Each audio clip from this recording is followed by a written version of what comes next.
All right, so here we go on this AP classroom problem that looks like this about the golfer striking the ball, and it tells you that it hits the building when it reaches the highest point in its trajectory.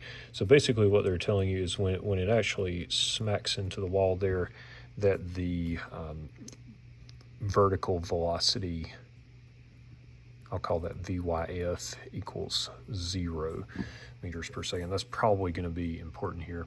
So they're asking us for the correct expression for the horizontal distance between the ball's initial position and the wall.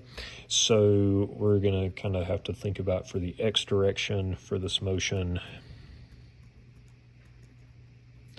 that is going to be governed by x.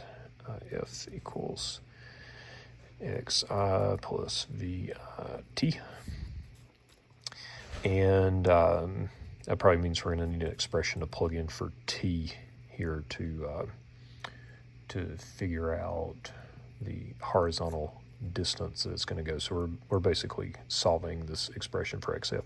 And if we imagine that the initial x position was 0, which would make sense, then we're really just kind of going for VI times t.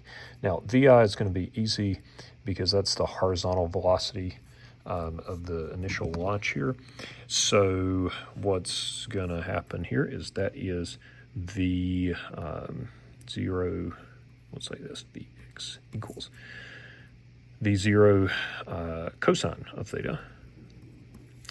All right, so that is going to be V0 cosine of theta.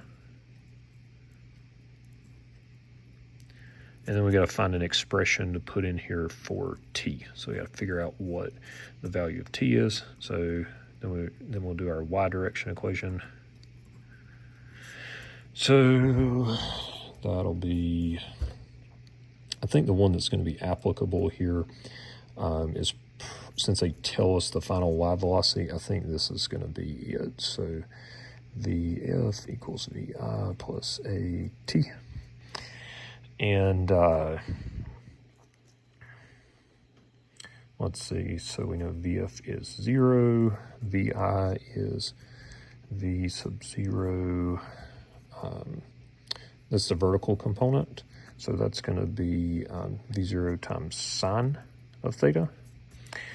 And that is plus, nope, it's not a plus, it's minus gt. Because that initial velocity is upward and acceleration is downward.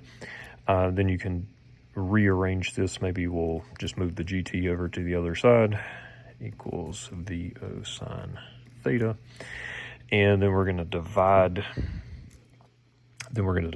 both sides by g to isolate t. Okay, and you can probably kind of see where this is going now. Okay, so in place of t over here, we would plug that in. So we're going to end up with V0 squared, because those two multiply by each other, sine theta, cosine theta, because the cosine and the sine ended up getting multiplied by each other, divided by g. And that is an answer. So that's how you would work that problem out. Hope that helps.